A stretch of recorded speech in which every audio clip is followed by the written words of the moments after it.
Bom, pessoal, vamos lá. A gente comecei a falar para vocês que a gente ia ver hoje o experimento dos mais importantes, né? De certa forma marca aí a compreensão do espinho da sua existência. Relaxa.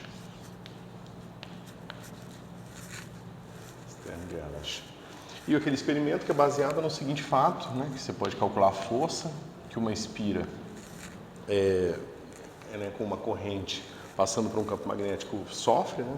A gente viu que se você calcula esse cara aqui via o gradiente do potencial, né? Que é basicamente a metonina de interação, isso aqui vai me dar uma coisa do tipo gradiente de μ escalar B. Né? No contexto que nós estamos fazendo isso, a gente bota um campo magnético agora que ele está indo aqui nessa direção, né? Na direção 3. Aqui é a direção Y, que é a direção 2, né? E aqui é a direção 1, direção X. E aí você tem uma coisa que está andando, deixa eu ver, na direção Y, tá certo? E você tem essa espira aqui, e você está colocando o campo magnético na direção Z, né? Então isso aqui vai ficar assim, μ, Z, del BZ, del Z e E3. Foi o que nós vimos na aula passada.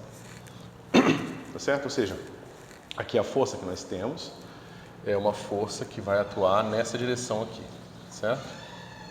Com esse módulo atuando nessa direção. Então você sabe que o que é que seja que esteja acontecendo com essa partícula aqui, vai ter também uma força empurrando ela para cima ou para baixo, a depender do sinal do μz. Certo? A gente tem que lembrar que o μz, se você pensar ele como um operador, né, e a gente tem que pensar ele como um operador aqui, né, aqui a gente está fazendo clássico. Então, quando a gente pensar no quântico, vai ser o μz operador, esse cara é menos g e sobre 2 mc sz, certo? Então, naturalmente, o fator giromagnético do elétron a gente vai usar 2 aqui, que é a versão mais simples, ok? Significa que se eu tiver com spin para cima, a força é para baixo, porque tem um sinal de menos aqui. Né? E se eu tiver com spin para baixo, a força é para cima, ok? Então até aqui tudo bem.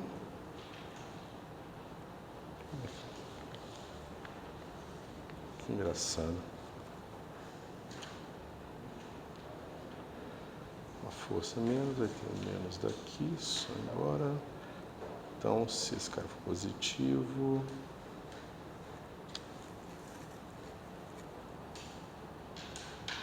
Ah, tá.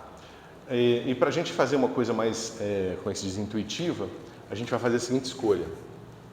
Eu falei para vocês do sinal aqui, eu falei errado, tá? A gente vai fazer a escolha de que dB, Z, DZ negativo. Tá certo? Então a gente vai fazer um campo magnético que quando a gente desce, ele diminui. Tá certo? Então o campo magnético aqui é assim e o campo magnético aqui é assim. Certo?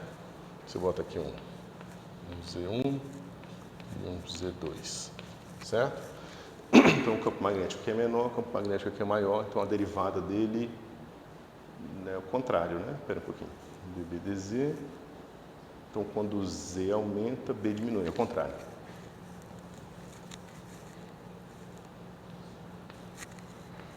Né? E aqui é maior. Agora sim, quando o Z aumenta, o B diminui.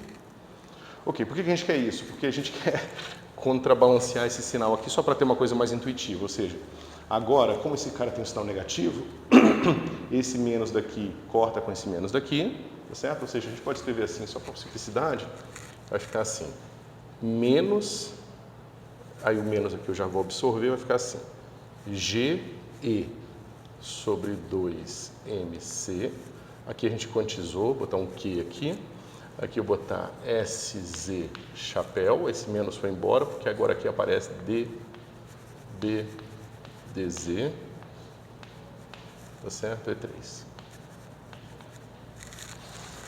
Ok?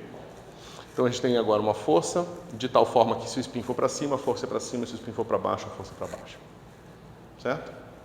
Eu botei um módulo aqui, como eu escolhi esse cara sendo negativo, uma coisa que é negativa é igual a menos o módulo dela. Por isso que o menos apareceu aqui e que cortou com o menos que vinha aqui.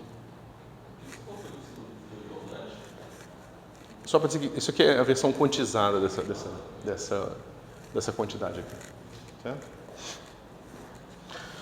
Bom, acho que o setup está mais ou menos compreendido. O que vocês acham? Tudo certinho? Bom, agora o que vai acontecer? Eu quero começar com uma certa condição inicial, né? Então, eu vou botar aqui meu psi 0, ele vai ser assim.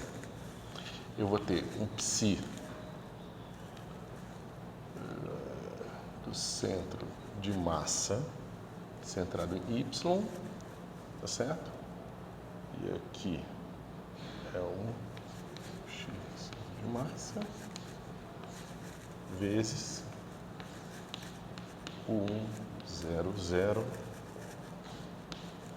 raio. E aí eu quero saber o quanto que vocês entendem isso aqui que eu estou fazendo, tá?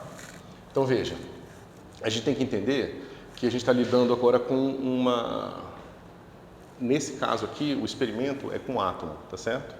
E é um átomo que vai ter, nesse caso aqui, pega um átomo de hidrogênio, tá certo? E aí você quer saber o seguinte, esse átomo é neutro, né? Se você pegar a carga ali do elétron e do próton, vai dar 0, então o efeito do campo eletromagnético vai ser mínimo, né? Porque vai ter só um pequeno efeito de dipolo ali, se você pensar no campo elétrico atuando nesse átomo. Então o efeito maior vai ser do B, né? E esse efeito vai depender do spin do elétron nesse átomo, tá certo? Se você pensar nisso, você tem o seguinte, você tem aqui viajando um próton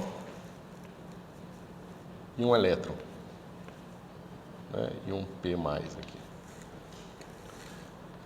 Então você vai ter o X do elétron e o X do próton, são as posições, certo? Se você pensar isso do ponto de vista da mecânica quântica, é simplesmente a posição dos dois e quantizado vai dar 6 operadores, certo?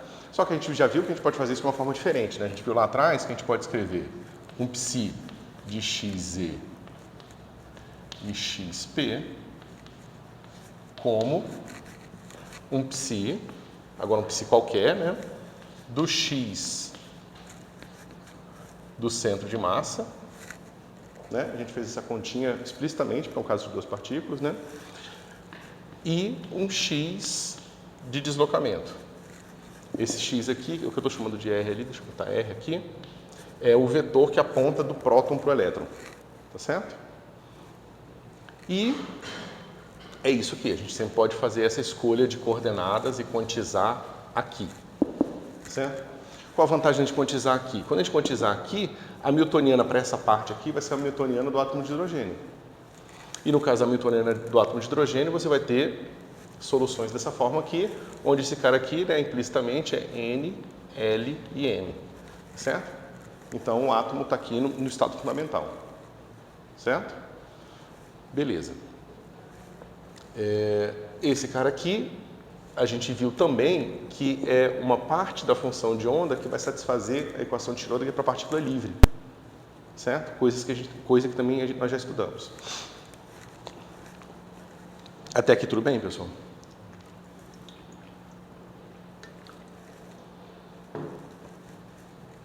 Notem o seguinte, em geral, uma função de onda de duas partículas, ela escreve assim, né? E que você também pode escrever de outra forma. Quando nós escrevemos assim, ou seja, uma função vezes outra função, a gente está fazendo uma suposição mais forte ainda, está falando que o estado inicial está fatorado. E por que a gente quer um estado inicial fatorado? É porque a gente quer estudar separadamente a evolução do centro de massa e a evolução do spin, certo? Bom, mas então o que vai acontecer é que essa partícula vai sofrer essa força aqui, né, de acordo com a interação do campo eletromagnético, que vai mexer no centro de massa, nesse cara aqui. certo? E aqui eu estou fazendo na direção errada, quer ver?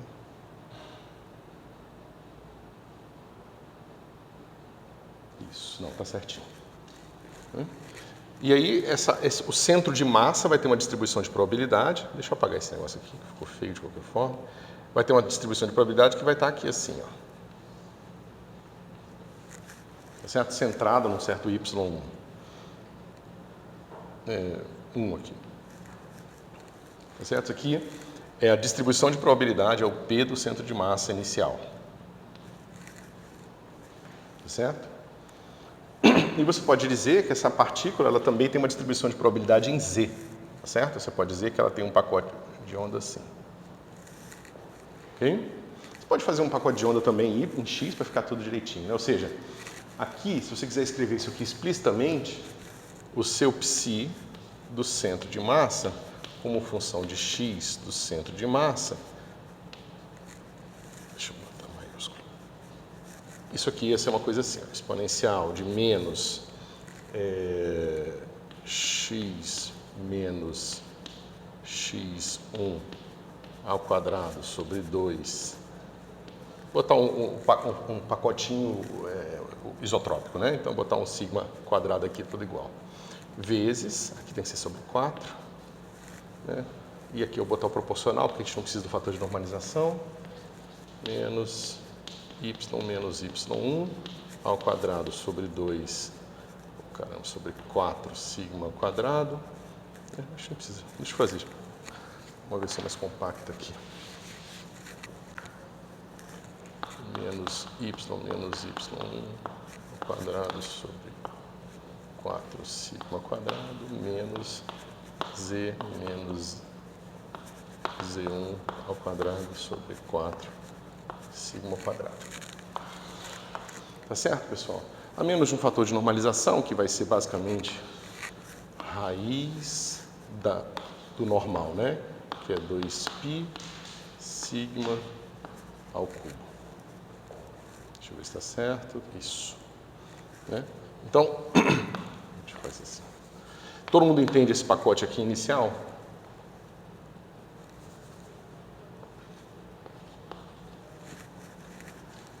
É um pacote de onda gaussiano. Ele tem probabilidade maior de ser encontrado quando x for x1, y for igual a y1 e z for igual a z1. Né? O que, se você tentar olhar para cá, significa que a maior probabilidade de encontrar ele aqui, mas se você pegar aqui, vamos dizer que o nosso z1 seja aqui, significa que é mais provável encontrar ele aqui e aqui. Tá certo? E vamos fazer, por exemplo, o x1 igual a 0. Tá certo? Então, a maior probabilidade é de encontrar ele nessa folha aqui, tá certo? Na altura Z1 e na posição Y1. Ok? A gente tem que botar aqui também, a gente viu que a gente podia botar, mais 1P0Y sobre H cortado. I. A gente bota uma fase aqui. Se vocês lembrarem lá que a gente viu em mecânica quântica 1, essa fase aqui, ela vai dar uma velocidade P0 sobre M, sobre a massa do centro de massa, né? Na direção positiva aqui para o pacote de onda. Significa que se o tempo passar, o que vai acontecer é que o pacote de onda na direção Z e na direção X não muda, mas esse centro aqui ele vai mudando para cá. Certo? Até aqui tudo bem, pessoal? Alguma dúvida?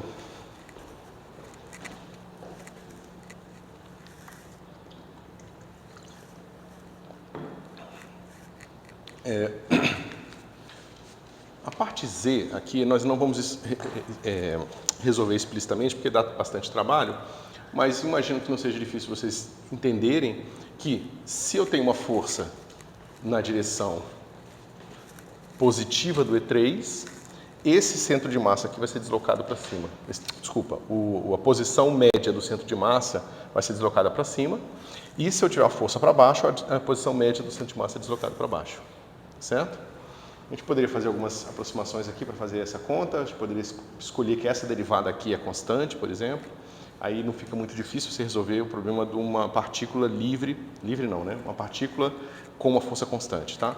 Mas como isso ia prolongar demais a conta aqui, a gente pula, tá bom? Então, acho que a gente já entendeu tudo até aqui. Então, a gente entendeu o que acontece com essa parte aqui, tá certo? O que acontece com essa parte aqui, ó? Vocês lembram? Ó, a gente fez na aula passada, ou na outra, agora eu não lembro, essa conta explicitamente, certo? A gente tinha uma hamiltoniana de interação, né? Que era uma coisa assim, menos gama S escalar B, ok? E a gente mostrou que o propagador, atuando numa função de onda inicial, ia dar pra gente uma coisa assim, ó. Cosseno de θ sobre 2, exponencial de menos I φ menos ômega 0 t sobre 2, e aqui seno de θ sobre 2, exponencial de mais I φ menos ômega 0 t sobre 2. Certo? Ou seja, se você começa com um espinor que está associado, não é igual, tá? A um vetor na direção seno θ, cosseno φ, seno θ, seno φ e cosseno θ, que nada mais é do que um vetor parametrizado em coordenadas esféricas, né? Quando o tempo passa, ele vai ter essas coordenadas aqui. Significa que o novo θ é igual ao θ antigo, você vê que não mudou, mas o φ vai ganhar esse fator aqui.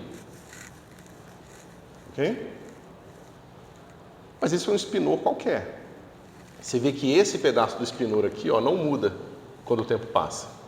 A única coisa que muda é um ganho de uma fase aqui, ó. Tá certo? Bom, mas isso é o mesmo que dizer, né, que o meu U, se eu fizer o seguinte, se eu fizer o meu psi0 igual alfa e beta,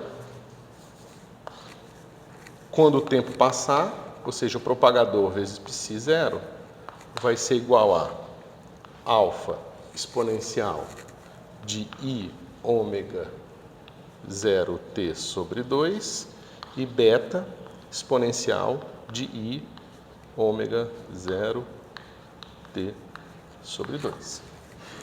Tá certo?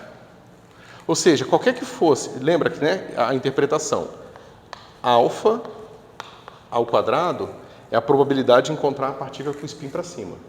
E módulo de beta ao quadrado é a probabilidade de encontrar a partícula com spin para baixo. É claro que isso mais isso tem que ser igual a 1, porque a gente está tratando de uma função de onda normalizada. Certo?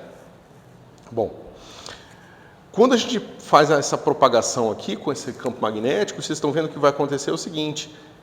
Isso aqui tem o mesmo módulo. Vendo? O módulo de alfa vezes uma fase é o módulo de alfa. E módulo de beta vezes uma fase é o módulo de beta.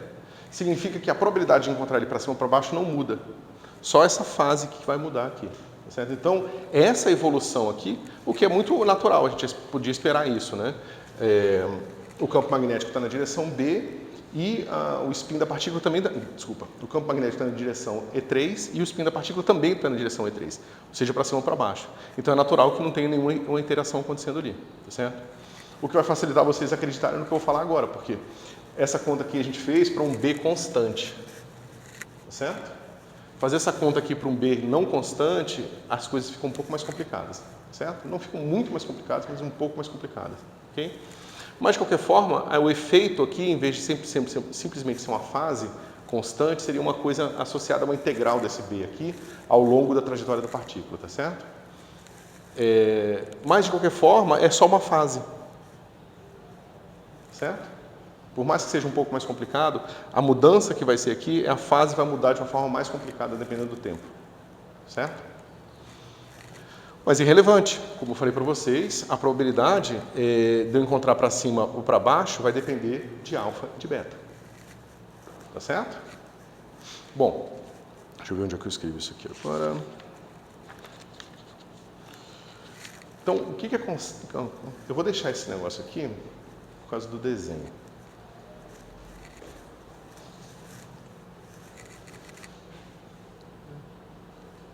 Ok. Então, isso.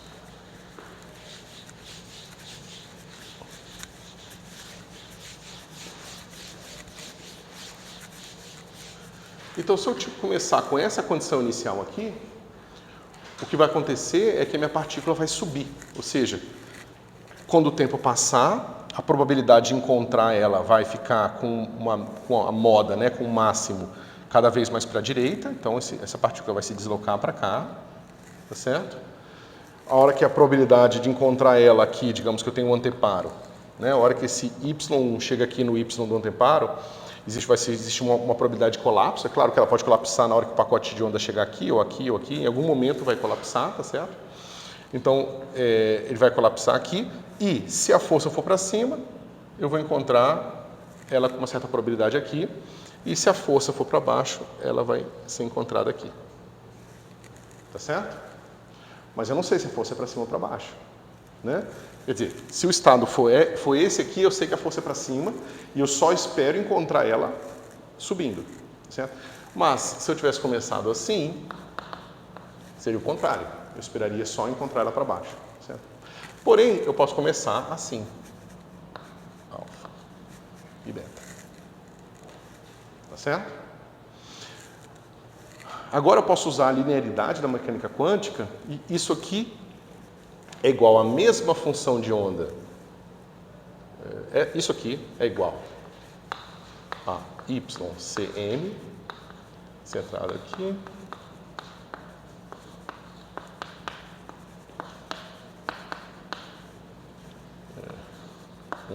zero vezes alfa mais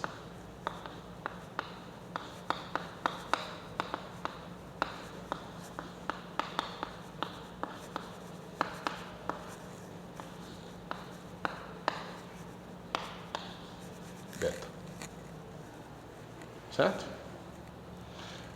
Mas a mecânica quântica é linear e a equação de Schrödinger é linear. Significa que se ela pode ser aplicada para uma certa condição inicial, ela pode ser aplicada também para os fatores dessas condições iniciais. Ou seja, se eu escrevo minha condição inicial como A mais B, eu posso aplicar a equação de Schrödinger para uma condição inicial A e para uma condição inicial B e depois somar os resultados. Tá certo? Mas a gente já sabe o que vai acontecer, né? Quando a gente evolui no tempo, esse cara aqui vai para uma função de onda que vai ser o seguinte. Essa função de onda, ela vai estar com y, digamos, chamar esse cara aqui de y do anteparo. Né? Ela vai estar centrada aqui em y do anteparo. Anteparo aqui, tá certo? E ela vai estar com z mais um delta aqui.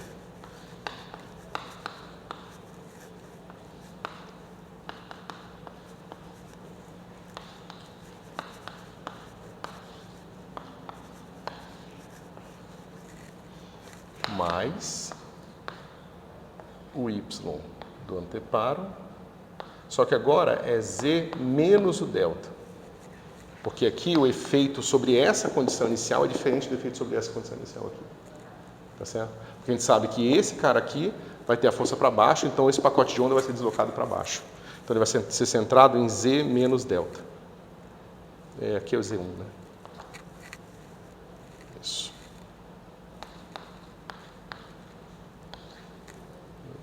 Esqueci aqui.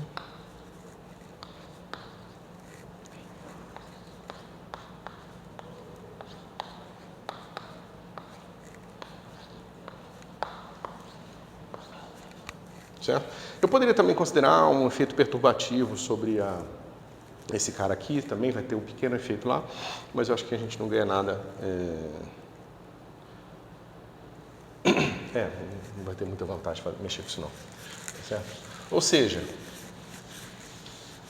o importante aqui é você notar que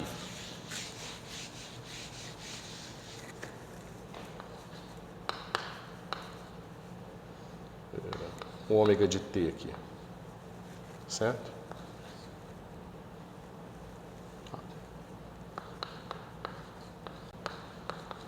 Tá certo? O importante é você notar que a probabilidade de encontrar ele nessa direção continua associada com isso aqui.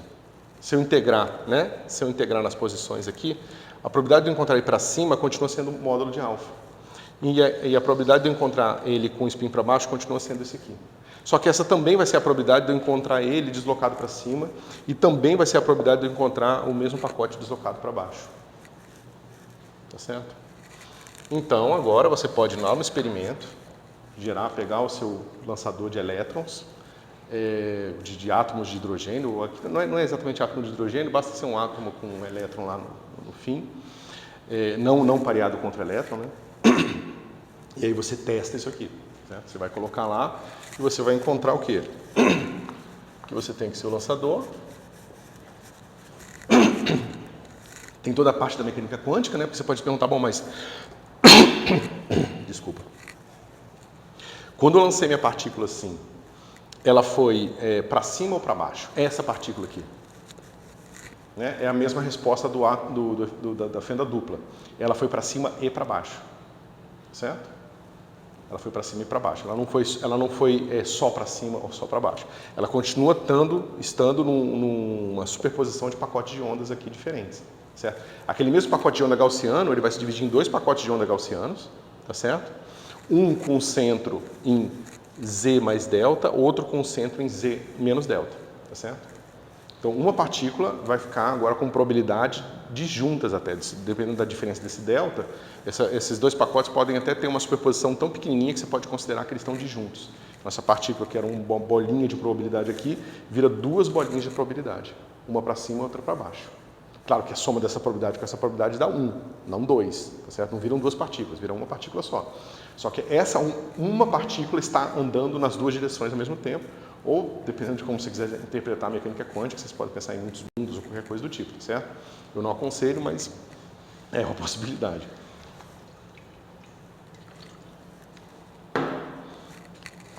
Então você lança o elétron e você faz o seguinte, você bota aqui, depois, em vez de você colocar um anteparo, você coloca dois buracos aqui, certo? Você pode tampar esse buraco aqui. Se você tampa esse buraco aqui, o que vai acontecer? Você tem certeza que só vai passar esse cara aqui, ó. Mas isso significa que você recolapsa a sua função de onda com isso aqui igual a 1. Porque agora você sabe, você fez uma medida. Você sabe que o spin está para cima. Ou seja, você sabe que aqui o colapso ocorreu. Tá certo? E se você abre aqui e fecha aqui, você sabe que o spin para cá, o spin está para baixo. Certo? E aí você pode fazer todos os tipos de teste que você gostaria sobre mecânica quântica. Você pode fazer o seguinte, eu pego esse lançador, né? Coloco aqui um buraco fechado aqui, tá certo? Na direção Z. E depois coloco assim, eu não vou conseguir, eu vou desenhar da mesma forma, tá certo? Eu vou deixar aqui estampado, mas vamos dizer que isso aqui seja na direção X. Tá? Ou seja, você está lançando aqui, tem esses dois buracos aqui, você deixou um aberto, outro fechado, e depois você botou os buracos aqui. Tá certo? Desculpa. Isso. Você botou os buracos aqui e botou o campo magnético agora na direção X. Você tem que ter um negócio desse aqui, você tem que ter um campo magnético na direção B, e aqui você tem que botar um campo magnético na direção X. Tá? O B tem que estar na direção X agora. Aí a mesma coisa, tá certo? Você mede qual é a probabilidade de um cara com Z para cima ser encontrado com X para a direita. E qual a probabilidade do cara com Z para cima ser encontrado com X para a direita. A teoria diz que é 50%. A gente fez essa conta. Você pode ver lá no laboratório. Se depois que você colocou um experimento desse e alinhou com outro virado 90 graus aqui na direção Z, se você realmente vai encontrar só 50% das partículas. Tá certo? Numa direção ou em outra. E você pode fazer isso diversas vezes. Você pode, inclusive, botar um Z, um X e depois o Z de novo. Aí você vai ver que, com certeza, você sabia que estava Z up. Mas depois que você medir o ZX, você vai encontrar um monte de Z down. Que pode ser bastante estranho se você pensar nisso. Né? Então, bom, Isso aqui fecha o experimento Stern-Gerlach. A gente vai passar agora para a adição de momento angular, tá certo?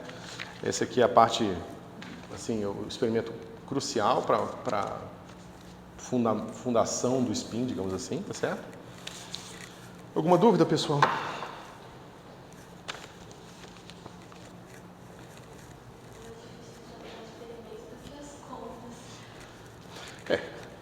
Quando você chega nesse ponto aqui, tudo é difícil, né? Não tem nenhuma parte fácil.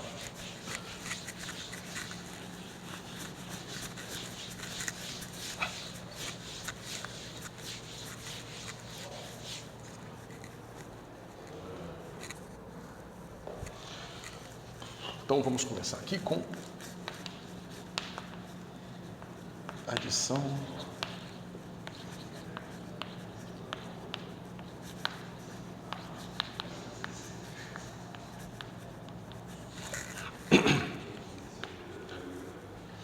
Então vamos fazer o seguinte, pessoal, vamos considerar aqui que eu tenho duas partículas de spin, tenho duas partículas.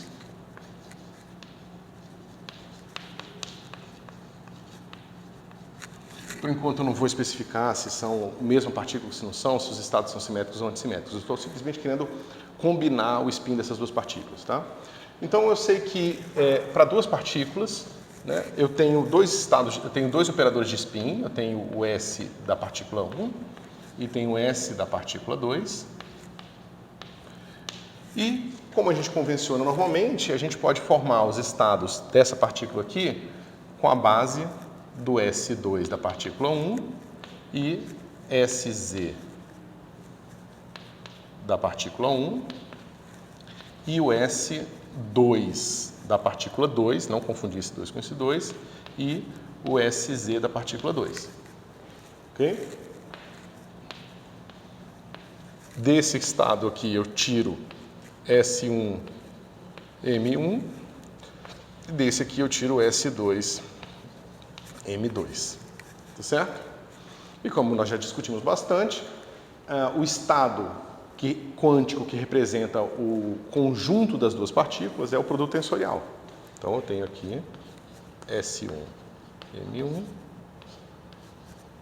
deixa eu botar com o símbolo explicitamente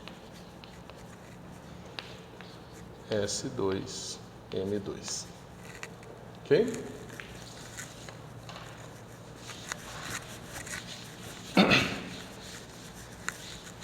Esse cara aqui forma um espaço de Hilbert, esse outro forma outro espaço de Hilbert, e agora eu tenho o espaço de Hilbert que vem do produto tensorial, tá certo? Então vou escrever isso aqui explicitamente. A gente novamente considera o spin fixo, né? Não o spin na direção Z, mas o S2 fixo, porque a gente sabe, tem toda aquela discussão por que não misturar essas coisas. Então, a gente tem aqui um espaço de Hilbert para o S1, tensor, um espaço de Hilbert por S2. E esse cara aqui é o espaço de Hilbert que a gente está trabalhando. Ok? Aqui a gente continua com os mesmos resultados de antes. S1, vou botar o SI ao quadrado atuando. Aí eu já vou escrever esse estado assim, né? S1, M1, S2, M2. Isso aqui vai ser o que, pessoal? H cortado ao quadrado. S1 vezes S1 mais 1, tá certo? SI mais 1, ok? E o meu SIZ atuando em S1, M1, S2, M2 vai ser igual a H cortado MI S1, M1, S2, M2, M1, S2, M2. Tá certo? Bom, a gente pode simplificar a vida, né? Vamos escolher S1 igual a S2 igual a meio. Então a gente está fazendo a adição de duas partículas de spin meio, tá certo? E agora a gente simplifica assim, a gente diz que mais ou menos, né, e mais ou menos nada mais é do que meio mais ou menos meio né? Lembrando que esse cara é S1, esse cara é M1, meio S2 e aqui é mais ou menos meio. Aqui é certa a anotação um pouquinho ambígua, porque a gente, bom, é só lembrar que esse aqui é o primeiro e esse cara aqui é o segundo. Significa, né, que eu posso ter estado mais menos, eu posso ter estado mais e assim por diante. Vocês entendem o significado desses caras, né? A primeira, e aqui como eu não estou falando de simetria ou antissimetria, a primeira e a segunda são colocações que fazem sentido, né? Então, a primeira está com o spin para cima, a segunda está com o spin para baixo, assim por diante. Né? Qual a dimensionalidade desse espaço, pessoal?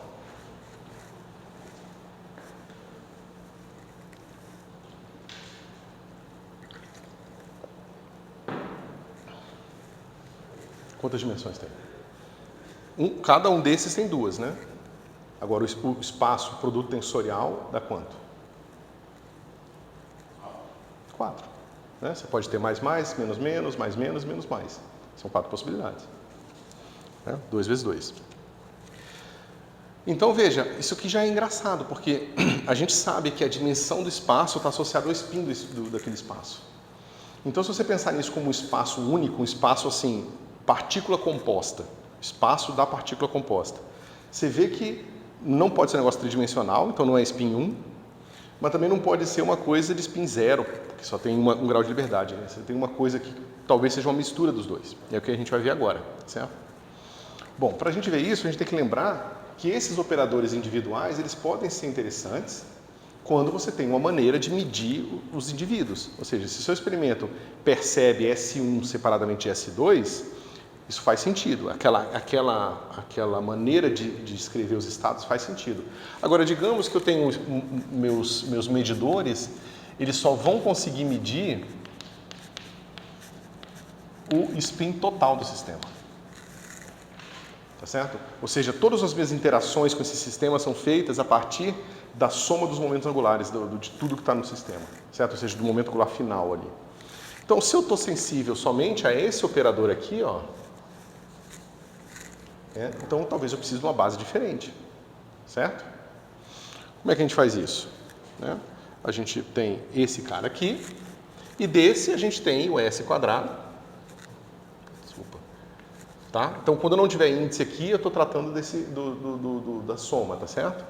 E eu vou ter o SZ, que são operadores. Foi o fantasma que bateu aí? O que foi? Tá sim. Por quê? Alguém trancou a porta. Bom, então o que acontece aqui, pessoal? Quem é SZ? SZ é S1Z mais S2Z. Então aqui não tem nenhuma surpresa. E ainda tem uma certa vantagem. Esse operador é a soma de dois operadores para os quais esses elementos aqui são elementos da base. Tá certo? Então, se eu aplico aqui SZ no mais, menos, o que eu vou ter? H cortado, aí eu vou ter aqui sobre 2, e aqui eu vou ter mais ou menos 1, mais ou menos 1. Lembrando que tem uma certa ambiguidade aqui, tá? Pode ser mais, pode ser menos, pode ser mais, menos, mais. Certo? E aqui, mais, menos. Tá? Só para dizer que esse cara não precisa acompanhar esse, quando eu digo que tem ambiguidade, tá bom? O problema é que esse operador aqui já não é tão simples, né? Esse operador é assim, S, escalar S. Todo mundo concorda? Mas isso aqui é S1 quadrado mais S2 quadrado.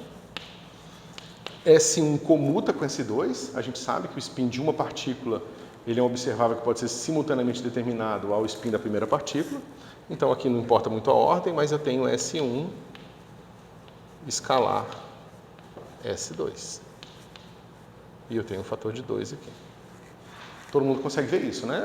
O produto vetorial, o produto interno de dois vetores soma é isso aqui, né? Bom, e por que isso aqui é interessante, pessoal? Porque esse cara aqui, ele também tem esse cara como base. Esse pedaço também tem esse cara como base. Mas esse não. Tá certo? Porque esse aqui, ó, vai envolver esse x, esse y, esse z, ou seja, o S em todas as direções para a partícula 1 e o S em todas as direções para a partícula 2. E esses caras aqui não comutam com esses aqui. E nem comutam com esse Z. Tá certo? Então, a base que diagonaliza esses 4 operadores aqui, ó, não é a mesma base que diagonaliza aqueles 2 operadores ali. Tá certo? Tem uma certa ambiguidade aí. E a gente vai entender ela justamente que esse é o que importa aqui. Então a gente vai começar com uma conta bem pé no chão, bem simples, direta, e depois a gente vai formalizar isso aqui, tá bom? Então vamos lá. A gente já fez isso aqui, né? Agora a gente pode pensar nisso aqui do ponto de vista matricial, tá certo? Como é que a gente pensa nisso, pessoal? Vamos primeiro formalizar aqui os nossos estados. Mais, menos, eu vou associar um vetor coluna, tá certo? Assim como a gente discutiu lá em mecânica quântica 1, que a gente pode sempre fazer, principalmente para situações de número finito de graus de liberdade. Então, o primeiro índice, ele vai se referir ao mais. O próximo, ele vai se referir ao mais menos. Só ver se a ordem está certa. Isso. Menos mais e o menos menos. Vocês entendem o que isso aqui significa, pessoal? Significa que se eu estou trabalhando com um estado que é assim, ó. A mais B mais menos mais C menos mais D menos menos, isso aqui está associado ao vetor coluna A, B, C, D. Certo? Então isso aqui é 1, isso é 2, isso é 3, isso é 4. Tá certo? Eu posso criar novos índices baseados nessa contagem. Tudo certo? Eu vou chamar mais de 1, eu vou chamar mais menos de 2, eu vou chamar menos mais de 3, eu vou chamar menos menos de 4. É um sinônimo.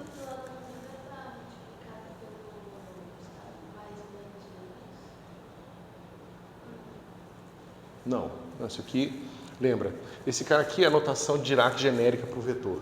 E eu mostro que toda vez que eu pego um vetor no espaço de Hilbert, eu posso associar ele a uma sequência ordenada. Então, esse cara aqui está associado, não é uma igualdade. Certo? É aquele mapa canônico que eu falei para vocês. Lembra?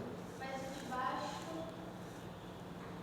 Aqui é a soma, tá? É esse mais esse mais esse que está associado a isso aqui. Certo? Ou seja, isso aqui... Deixa eu fazer assim.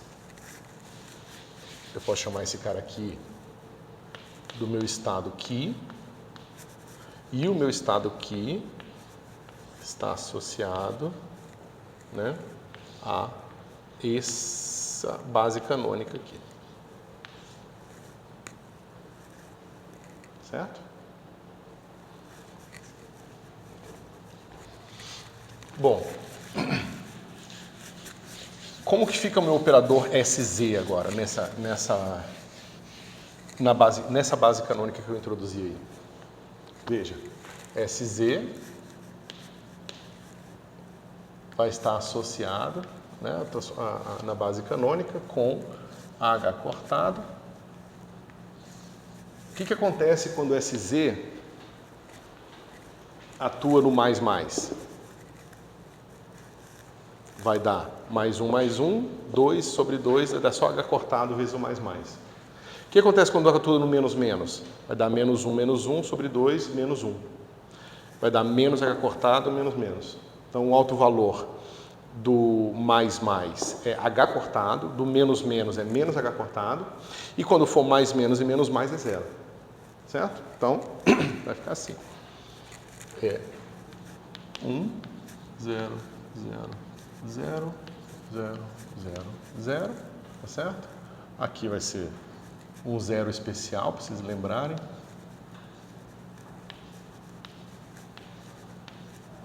Menos 1. certo? Isso aqui reflete e mapeia perfeitamente a ação desse operador.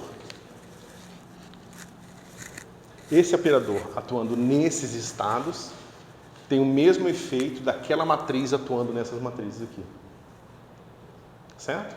É um mapa 1 para 1 perfeito. Certo?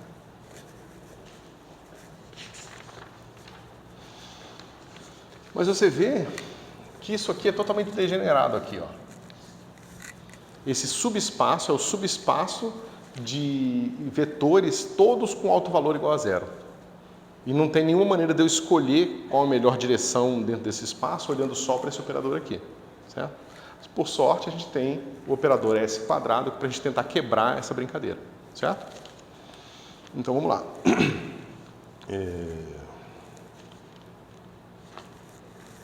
Vamos calcular aqui.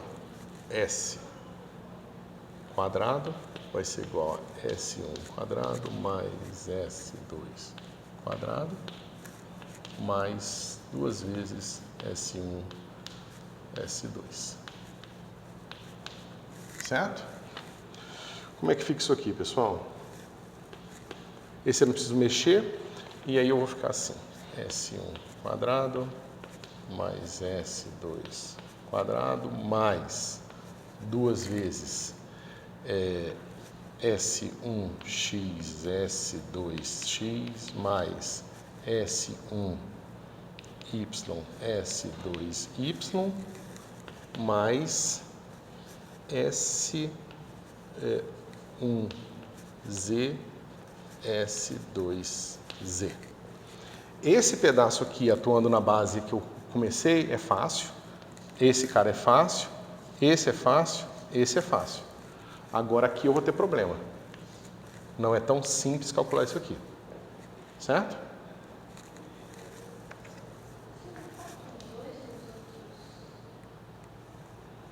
Um x, 2x, um y, 2y e uns... Faltam 2, sim.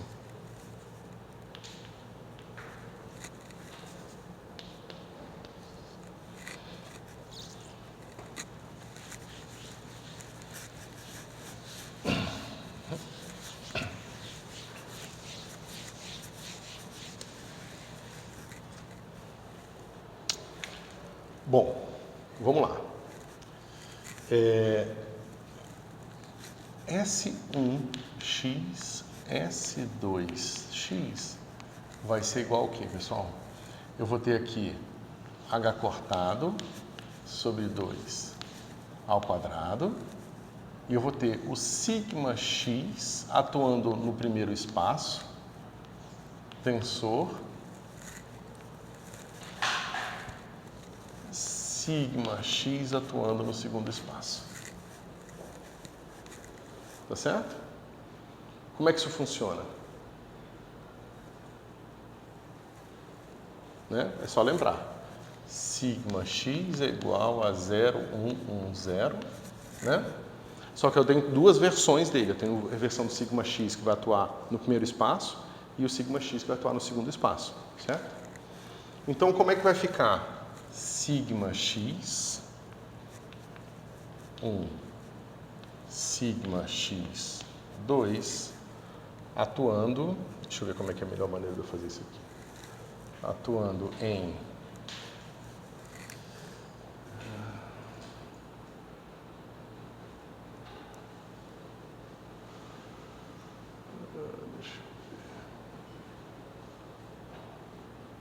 não sei se eu faço individualmente ou faço com vetor qualquer.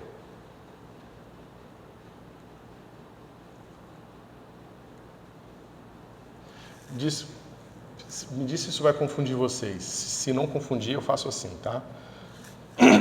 Esse cara vai ser alfa 1, beta 1, tensor, alfa 2, beta 2. Isso confunde vocês se eu fizer essa conta assim? Porque aqui eu estou usando uma notação, aqui eu estou usando uma representação, aqui eu estou usando outra, particularmente diferente. Se bem que aqui já é matricial, né? Então acho que vocês estão acostumados. Beleza. O que acontece quando eu faço esse produto aqui, pessoal? É esse com esse e esse com esse, né? Mas o que acontece aqui na prática quando eu faço essa conta? Vai ficar assim. Beta 1, alfa 1, beta 2, alfa 2. Tá certo? Maravilha.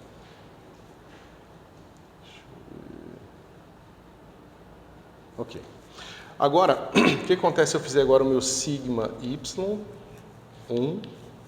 tensor sigma y2 atuando na mesma coisa? Alfa, beta, 1, alfa, 2, beta 2. Vocês podem lembrar que o y ele é igual a 0 menos i 0. Vou só conferir se o sinal é esse mesmo, que às vezes eu troco. O sinal do i é o do i que está em cima, não é? Isso. Então isso aqui dá quanto, pessoal?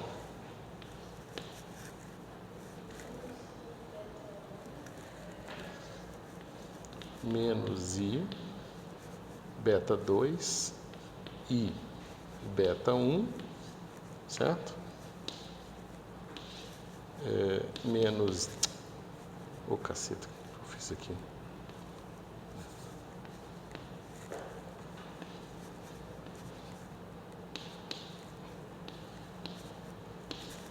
Todo mundo concorda? Não, eu viajei, que meu cérebro foi para outra direção, minha mão fez qualquer coisa. Ok.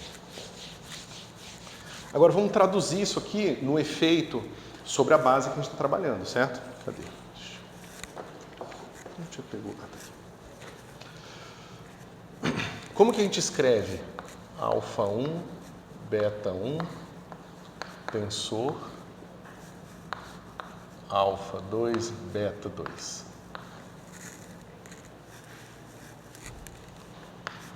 Nessa base aqui, ó.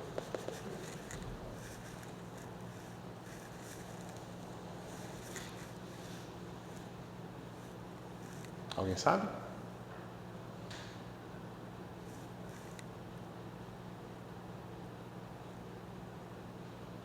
Ó, vou fazer um pedacinho aqui. Alfa 1, alfa 2, alfa 1, 0, tensor 1, 0, mais alfa 1, beta 2, 1, 0,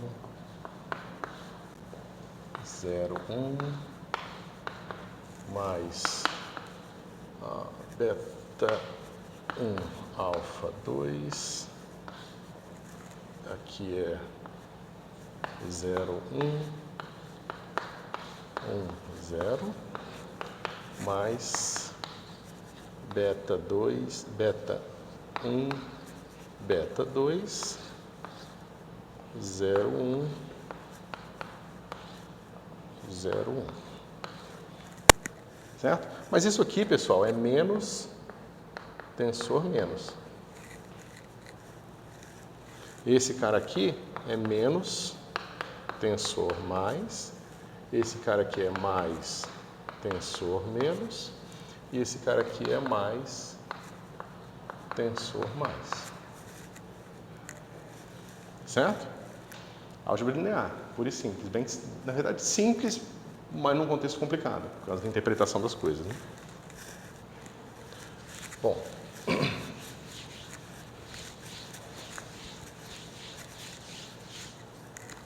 Ou seja, isso aqui tudo está associado a alfa 1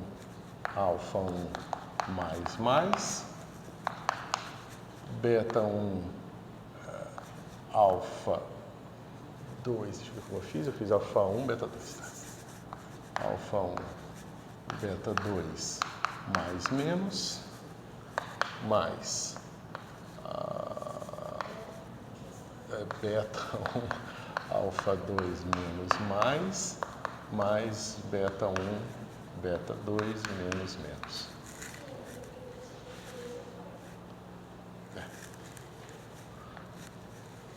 Certo? Ok. Bom, ou seja, essas são as componentes se olhar um produto tensorial, tá certo? Por isso que o produto tensorial ele parece às vezes uma coisa simples, mas quando você faz conta prática, você vê que não é tão simples assim. Quais esses produtos aqui, talvez inesperados, né? A gente pensa que tem essas componentes, elas estão sempre se multiplicando quando você calcula o produto tensorial, tá certo? As componentes individuais. Bom, mas agora como é que a gente junta essa brincadeira toda? O que acontece aqui quando você coloca... né? A gente viu que essa é a ação do x, certo? Mas essa ação aqui é a mesma ação de eu fazer o seguinte, eu troco o alfa por beta, certo? Deixa eu ver se eu não estou fazendo besteira.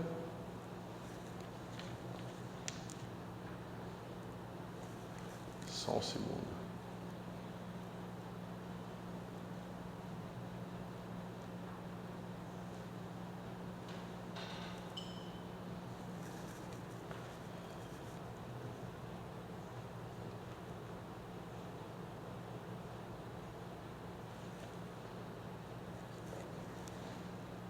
Isso. Então, ó, se eu aplico essa transformação aqui, ó, basicamente o que eu estou fazendo aqui, esse cara aqui vira esse vira esse, tá certo? E esse vira esse, e esse vira esse. Ok? A motivação? Ah, tá. O que eu estou querendo fazer é o seguinte, tá vendo que eu estou calculando a ação desse operador nessa base? Porque era mais fácil de fazer, porque a gente lembra de cara desses caras aqui. Mas no fim, a gente quer encontrar a ação desses caras aqui, ó, na base mais, menos, mais, assim por diante, tá certo? Por isso que eu fiz primeiro aqui nesse subespaço, em termos do produto tensorial, eu fiz a associação do produto tensorial dos espaços individuais em termos matriciais com a representação em termos de mais ou menos, para a gente descobrir o que está acontecendo ali. Existem diversas formas de fazer essa conta, eu escolhi um caminho aqui agora, tá certo? Então, basicamente, a gente tem o seguinte, sigma x, deixa eu ver como eu fiz, aqui um aqui, 2 aqui, atuando no que, eu vou chamar esse cara aqui de que, tá?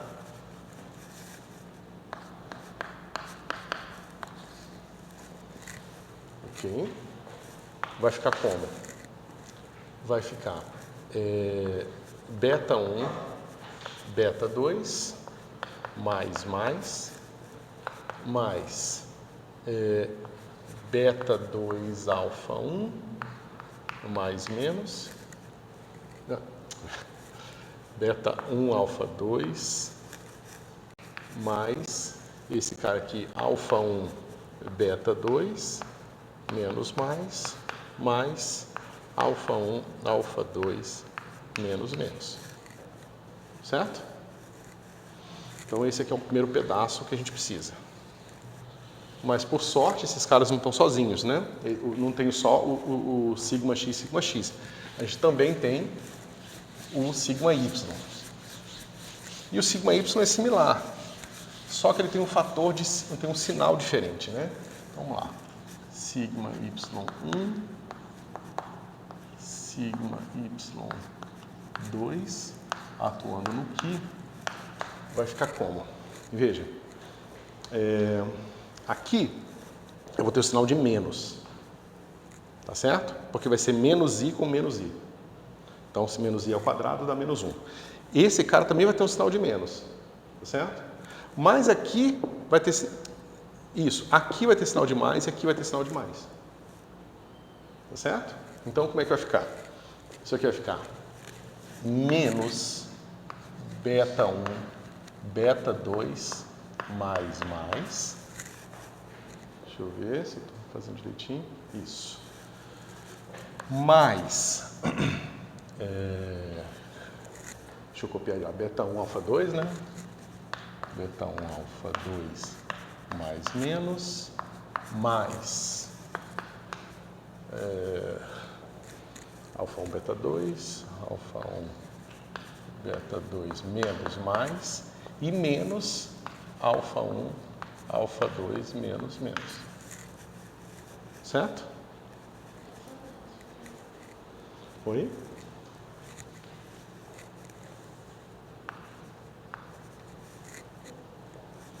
Tá certo? Eu pulei, eu não fiz essa parte aqui. Quer dizer, eu estou fazendo lá agora, então. Certo? Então a diferença é que aqui agora tem esse menos i aqui e o i aqui. Certo? Bom, mas isso significa que sigma x1, sigma x2 mais sigma y1, sigma y2 atuando em que vai ser igual a quê? Mais 2 vezes beta 1, alfa 2 mais menos, mais 2 vezes, cadê você? Alfa 1, beta 2 menos mais.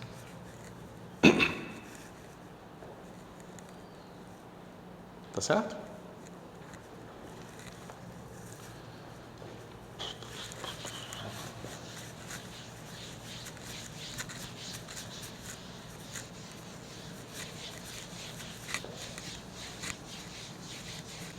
Mas o que a gente quer é a ação desse cara aqui. Esse cara aqui é sigma 1 quadrado sobre 2 mais sigma 2 quadrado sobre 2 mais 2 vezes sigma 1 z sigma 2 z. Aí sim, essa bagunça toda, mais h cortado sobre 2 ao quadrado, que multiplica esses dois operadores aqui, né? Sigma x quadrado, sigma x1, sigma x2, mais sigma y1, sigma y2. E eu não esqueci de nada não, né? Deixa eu ver. Tudo certinho. Ok?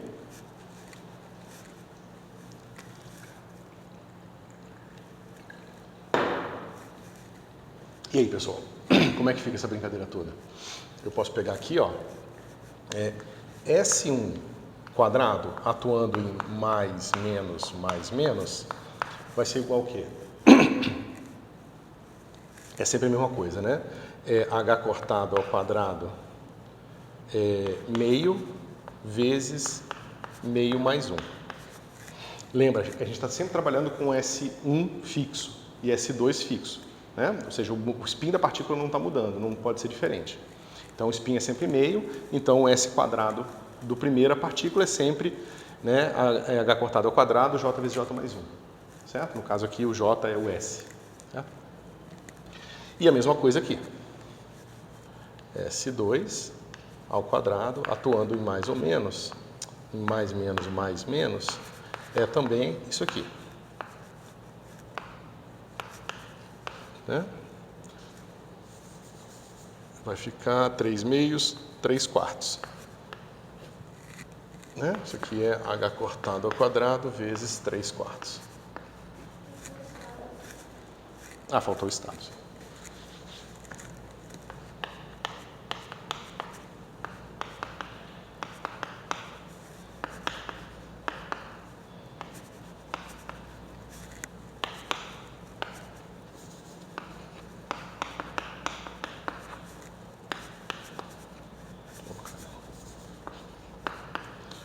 Legal quando a gente se distrai, o cérebro completa com qualquer coisa, tipo chat GPT, né? Você não presta atenção, vai sair de qualquer porcaria. Tá. Okay.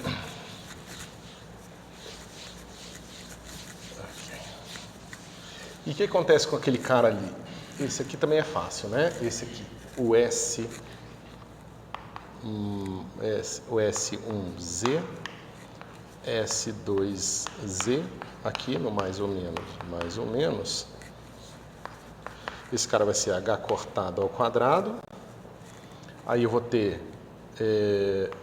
sobre 4, porque eu tenho meio sempre saindo ali, né? Se for mais z é mais h cortado sobre 2, é menos h cortado sobre 2, mais ou menos muda, mas o meio está sempre lá. E sempre sai um meio daqui e um meio daqui, porque cada um, esse atua aqui e esse atua aqui, certo? Lembrando das regras básicas do produto tensorial.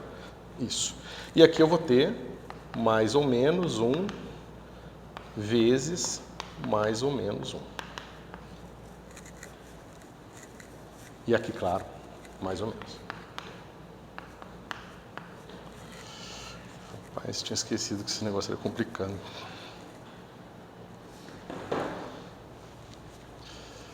Bom, acho que nós estamos prontos aqui para ver a ação genérica, né? Então, como é que vai ficar? S2 atuando em que?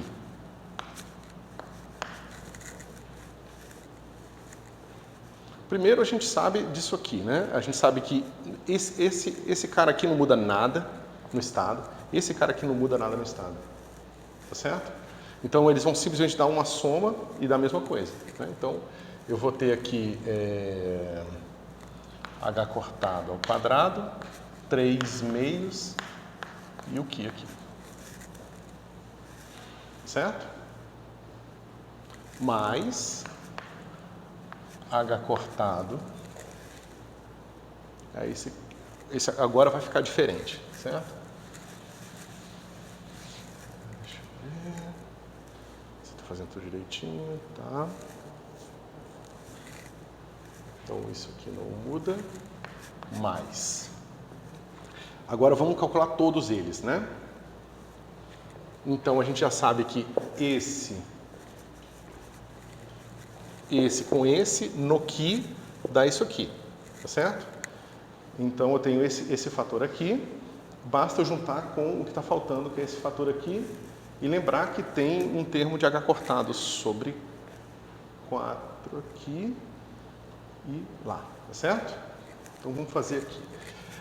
Vamos fazer esse aqui primeiro. Então eu tenho esse termo, eu tenho que multiplicar por 2, então esse 4 vai virar 2, vai ficar assim. H cortado ao quadrado sobre 2, né? Tá no lugar. O 2 é em cima, tá? Desculpa, pessoal. Eu não quero confundir vocês. Ok. Então, como é que vai ficar aqui, por exemplo, o alfa 1, alfa 1? Alfa 1, alfa 2, ele fica mais, né? Então, ele vai simplesmente ser o mais. Tá certo? Mais. Como é que vai ficar o mais menos, que é o que eu estou escrevendo sempre? Isso. O mais menos, ele vai ficar com menos aqui. Menos, aí ele é alfa 1, beta 2, mais menos. Deixa eu ver se não errei nada. Isso. Mais, na verdade, menos beta 1, alfa 2, menos mais, e mais de novo, beta 1, beta 2, menos. Certo? E agora tem o último efeito, que é esse cara aqui, ó. Tá certo? Mas tem que lembrar que ele tem um h cortado sobre 4, multiplicando ele, e um fator de 2 na frente, né? Então,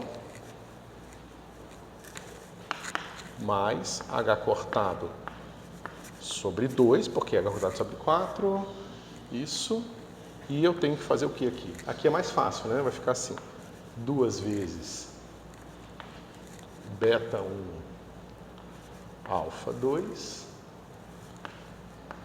mais menos, mais 2 vezes alfa 1, beta 2, menos mais. Oi? Não, esse 2 é esse 2 de dentro aqui, ó. Esse 2, ele sobrevive. É que, lembra que a relação entre S é igual a cortado sobre 2 sigma. Então, esse cara aqui é H cortado sobre 4. o h cortado sobre 4, que é esse cara aqui ao quadrado, ele se completou com esse 2, faltou 2 aqui, né? Porque é 2 vezes o quadrado da soma dos vetores, tem 2 vezes o produto interno. Então eu esqueci desse 2 aqui.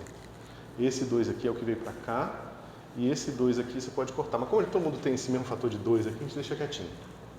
Certo? Ok.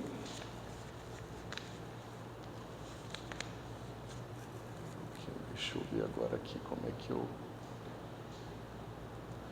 Porque agora a gente tem que extrair uma matriz disso, tá certo? Isso aqui é uma matriz atuando no vetor, tá certo? Deixa eu ver qual a maneira mais fácil. Se a gente faz componente a componente ou se a gente faz tudo de uma vez.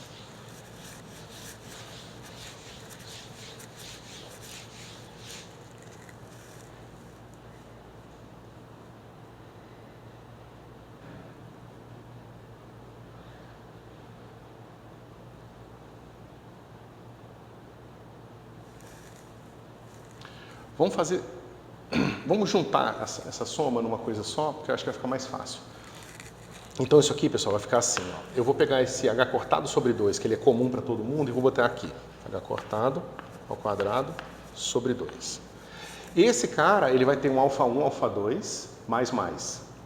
Esse cara também tem 1, tá certo? E aqui não tem. Esse tem um fator de 3 mais 1, então fica 4.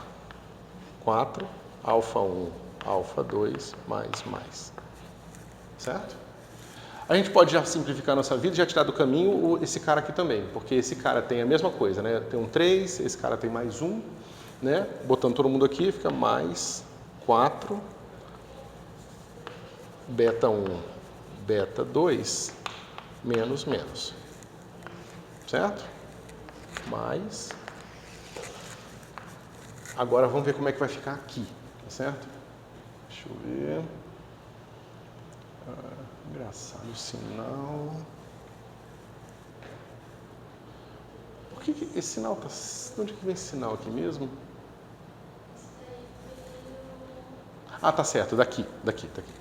Tá certo. Ok. Oi? Vai, porque esse cara aqui, ó, ele é igualzinho a esse cara aqui, mas ele tem um fator de 3. Então, 3 menos 1 fica 2. Então, eu vou ter aqui o seguinte, eu vou ter h cortado ao quadrado sobre 2. Aí, multiplicando esse cara aqui, eu vou ter 3 menos 1, eu vou ter 2 vezes alfa 1, beta 2.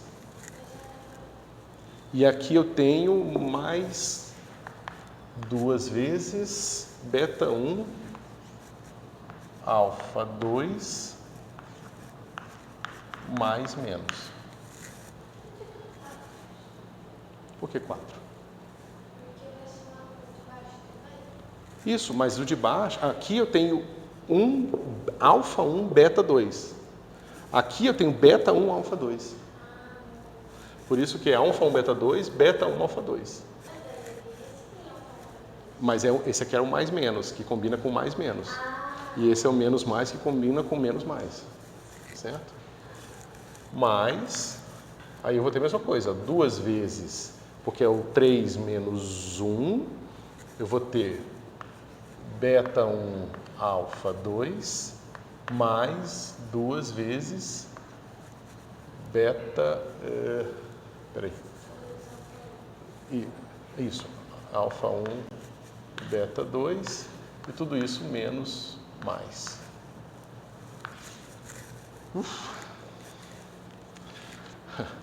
Ok, então vamos olhar aqui o nosso S quadrado. Ele está associado a qual matriz? Eu vou fazer o seguinte, ó. A gente começa com esse aqui. É h cortado ao quadrado sobre 2, aí tem um 4 aqui, tá certo? Você vê que o mais e o menos só aparecem nesse pedaço aqui, ó. Aqui já não tem mais, é só mais menos, menos mais.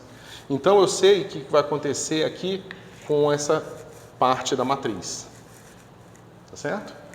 Então, se eu botar um h cortado de fora, ao quadrado, aqui é 2, 0, 0, 0, 0, 0, 0, porque esses caras não se misturam, tá? E aqui eu vou ter 2, 0, 0, 0, 0. Tá certo? Agora, olha que interessante. A componente original do mais menos, outra coisa, esse 2 vai embora com esse 2 aqui, tá? Fica só h cortado ao quadrado aqui. A componente original era alfa 1, beta 2. Só que a componente original desse cara aqui é beta 1, alfa 2, que é essa aqui. Tá vendo? Eu estou misturando, eu estou somando igual aqui, ó. Isso aqui é equivalente a botar 1 aqui e 1 aqui, porque eu estou repetindo a original e estou somando a componente do menos mais. E 1 aqui e 1 aqui. Tá aí a matriz, tá certo? Ou seja, você vê que o nosso problema, ele não é diagonal aqui, que a gente já esperava. A gente sabia que aqueles caras não comutavam. Como eles não comutavam, não podiam ser todos eles simultaneamente diagonais. Tá certo?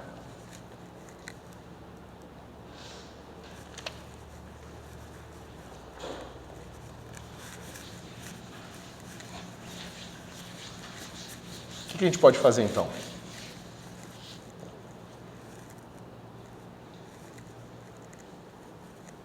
Se a gente tem alguma coisa que mede o momento angular total, a gente quer diagonalizar aquele estado, aquela matriz.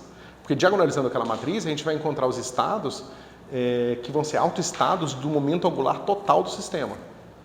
Tá certo? E esses que vão servir para a gente calcular newtoniano, evolução temporal e tudo mais. Certo? E para caracterizar o sistema também. A gente vai caracterizar o momento angular total do sistema com esse S quadrado. Agora, veja que engraçado, a gente partiu de um problema que a gente falou assim, olha, essas partículas têm spin fixo, então a gente nem vai colocar o spin delas aqui mais.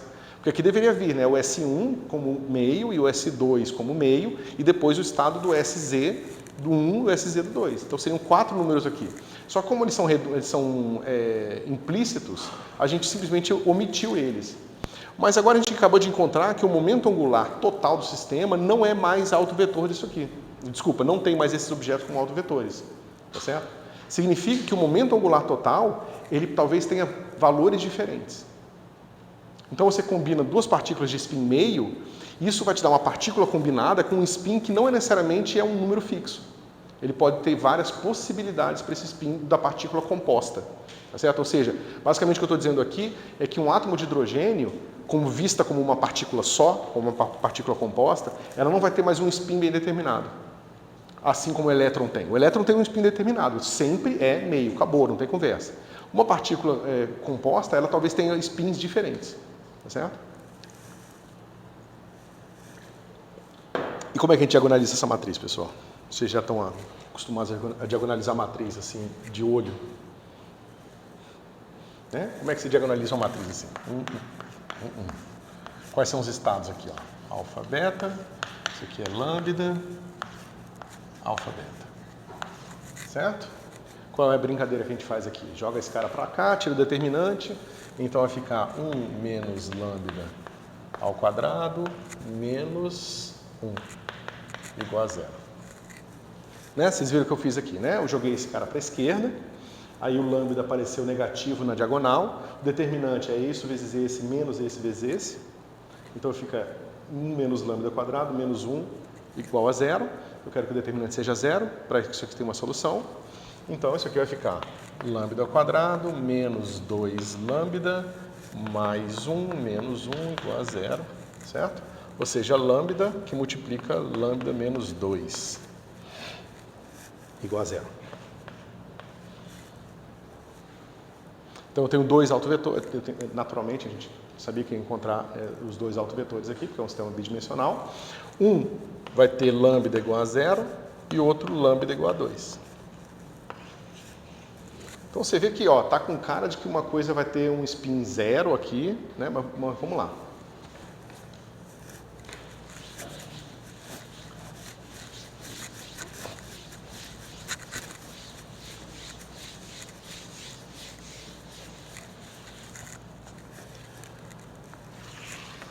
Deixa eu ver se eu não estou fazendo nenhuma confusão, não.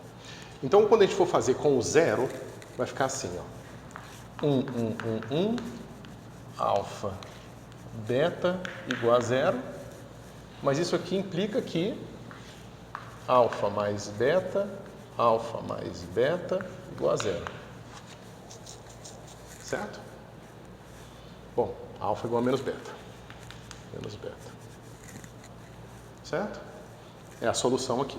Então, naturalmente, a gente vai ter uma coisa do tipo 1 menos 1. Certo? Vamos fazer o outro pedacinho aqui antes. Primeiro.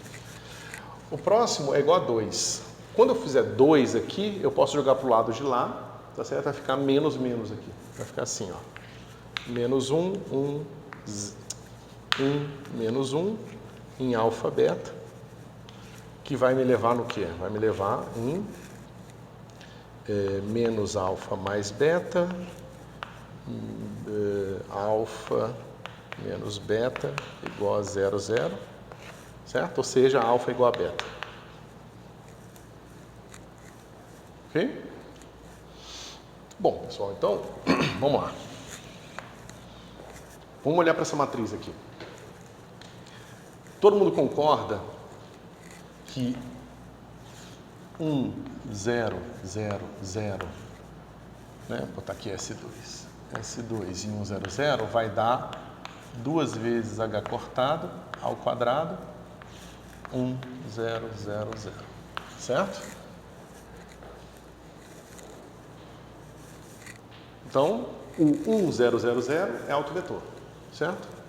Se eu aplicar S quadrado em 0, 0, 0, 1, vai ser 2 vezes H cortado ao quadrado, 0, 0, 0, 1. Também é autovetor. Eu já tenho 2 autovetores. Você está legal. Agora, a gente pode fazer o seguinte. A gente vai ter que S quadrado, atuando em 0, 1, menos 1, 0, né? Que é esse cara aqui. A gente viu que dá 0 isso. Então, esse cara vai ficar assim, ó. 0 vezes H cortado ao quadrado, se você quiser pensar, 0, 1, menos 1, 0. Esse talvez seja o mais contraintuitivo, porque quando você tem um autovetor com alto valor 0, ele é esquisito assim, né? Porque tem um 0 multiplicando aqui na frente. Tá certo? E eu tenho outro cara aqui, ó. S quadrado, 0, 1, 1, 0, mas esse dá 2. 0, 1, 1, 0. Mas olha que interessante, pessoal. Eu tenho 3 estados, eu tenho 3 autoestados do S2 com o mesmo alto valor, 2. Esse alto valor 2, lembra alguma coisa a vocês?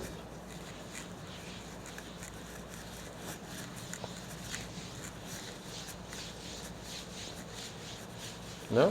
Qual é o alto valor genérico do S2? A gente sabe que o S2 para uma representação irredutível é sempre assim. H cortado ao quadrado, J vezes J mais 1. Aqui J eu posso colocar ali para dar 2. J igual a 1, né? Então, se isso aqui é 2H cortado ao quadrado, J é igual a 1. Então, esse estado, com esse estado, forma um estado de spin 1. Tá certo? Só que você tem esse estado sozinho aqui, ó, que forma uma partícula de spin 0. Tá certo? Então você acabou de ver que quando você estuda esse operador S total aqui, você encontra uma coisa do tipo spin 1 tensor, spin 1 soma direta spin 0. Esse vetor aqui, se você pensar que isso aqui forma uma base, ó, 1, 2, 3, 4 vetores. Esses 4 vetores aqui você escreve qualquer vetor no espaço original, que é no espaço de 4 dimensões, tá certo? Essa base ela pode ser composta em 2 espaços, um espaço de spin 1 com um espaço de spin 0. Dimensão 1 mais dimensão 3, aqui é soma. Então, a gente tinha aqui 2 vezes 2 é igual a 3 mais 1. Tá certo? E aqui, é claro que esse é o caso mais simples de todos. A gente vai ver que, às vezes, N vezes M vai ser uma certa soma particular de estados assim. Certo? Ou seja, o seu átomo de hidrogênio ele pode se comportar ou com uma partícula de spin 1 ou com uma partícula de spin 0. Depende, né? Se você tem o próton com spin para cima, ó, lembra, esse estado aqui, ó, é o estado que se forma assim, ó, mais, menos, menos, menos, mais. Tá certo? Então, essa combinação particular aqui de superposição, então você tem aqui um átomo de hidrogênio em que que o átomo de hidrogênio está numa superposição de dois estados. Um estado, o próton está com o spin para cima e o elétron está com o spin para baixo, e no outro estado, o próton está com o spin para baixo e o elétron está com o spin para cima. Se você pegar esse estado quântico composto pela combinação linear desses dois estados que eu acabei de descrever para vocês, esse átomo de hidrogênio vai se comportar com uma partícula de spin zero. Tá certo? Então a maneira que ele vai decair, a maneira que ele vai emitir, tudo isso vai depender do momento angular total dele. Tá certo? E outros estados, ou seja, esse outro estado aqui, por exemplo, que é o estado mais, menos, mais, né? Então esse cara aqui, ele é o 0, 0. É a partícula de spin zero com momento angular na direção z, 0. Esse estado aqui vai ser uma partícula de spin 1 que está com Sz igual a 0.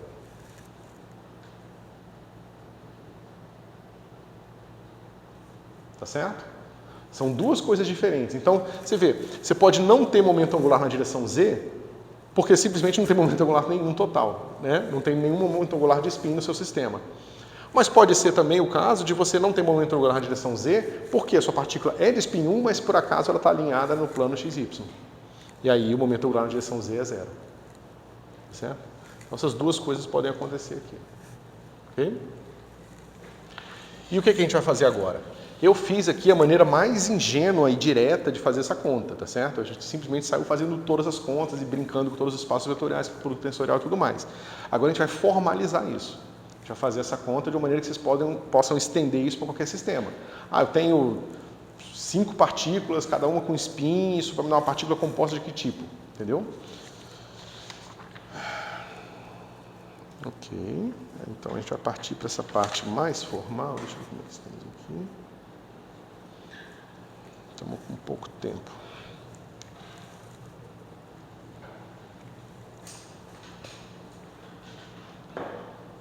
Então deixa eu escrever aqui de uma outra maneira que fique mais evidente então.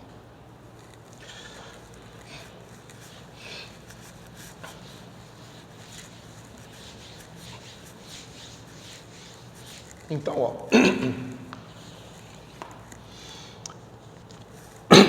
eu tenho agora o seguinte, eu vou ter que o meu S2, né, ele vai estar aqui. Eu tenho S e M, ok? Esse cara aqui, ele vai dar H cortado ao quadrado, S vezes S mais 1 vezes SM, tá certo? E o meu SZ no SM vai ser igual a H cortado M SM, certo? Então a gente pode fazer o seguinte, quem é o estado? 0, 0. É esse que a gente acabou de ver aqui. Eu já vou deixar ele normalizado, tá? Mais, menos, menos, menos, mais, dividido por raiz de 2. Tá certo? Outro estado possível que eu tenho é o S1, M1. Tá certo? Como é que é esse cara aqui?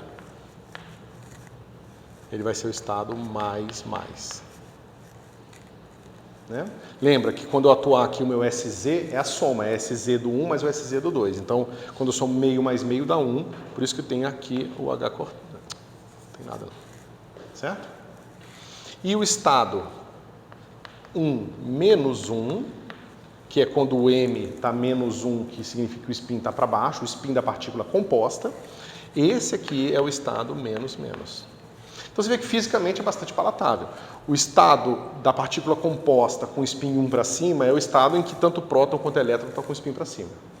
O estado da partícula composta de spin 1, quando ela tem spin 1 que aponta para baixo, é quando os dois estão apontando para baixo, tá certo? O que é ambíguo é quando o seu SZ é igual a zero. Né? O SZ é igual a zero, ele pode ser zero por duas razões, como eu falei para vocês. Quando o meu estado for assim, porque justamente esse cara vai ficar o mais, menos, menos, mais. Né? Lembra, quando eu atuo SZ aqui, vai dar mais H cortado, menos H cortado, sobre 2. Vai dar zero aqui e zero aqui. Da mesma forma que dá zero aqui e zero aqui. E eu normalizo o estado. Tá certo? Então você vê que do ponto de vista partícula composta, eu tenho esses estados aqui. Ó. Ok?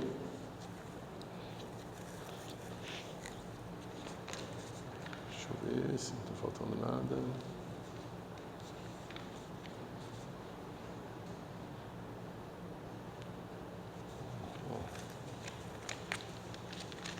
Então, ó, tem uma certa contagem aqui que é bom você fazer para você pensar que os nossos estados originalmente eles eram assim, ó, meio, mais ou menos meio, meio, mais ou menos meio, certo? Nós estamos fazendo uma escolha particular, física e não matemática, de fixar esse cara aqui. A gente diz que não há dinâmica, não há nada interessante que faça esse spin mudar. Então a gente não considera que o spin do elétron mude dinamicamente. Então a gente simplesmente representa sempre esses estados com esse número fixo lá, certo? Mas ele está lá, são 4 números, ó, 1, 2, 3, 4, tá certo? Quando você vai para a partícula composta, essa informação que você suprimiu aqui ou você deixou subentendida, ela precisa ser mais claramente explicitada, certo? Então, isso fica um pouco mais complicado, porque não fica simplesmente o mesmo número de quantidades que você determina para especificar o estado. Mas aqui fica separado em um índice de um subestado, de um subespaço, ou um índice do outro subespaço. Ou seja, tem o M para esse espaço e tem o M para esse espaço aqui. Tá certo? Ou seja, aqui deu o spin 0 mais spin 1, mas digamos que a gente tem uma situação que tem spin 0 mais spin 1, mais spin 2, mais spin 3, tá certo? Ou 0 mais meio, mais, sei lá, qualquer outra combinação complicada. Então eu teria que dizer qual é o M para o 0, qual é o M para o 1, qual é o M para o 2, assim por diante, tá certo? Então você vai ver que você continua tendo a mesma quantidade de informações especificando seu sistema aqui, certo? E é isso, pessoal. Acho que a gente pode encerrar e a gente vai brincar com essa formalização disso aqui na próxima aula.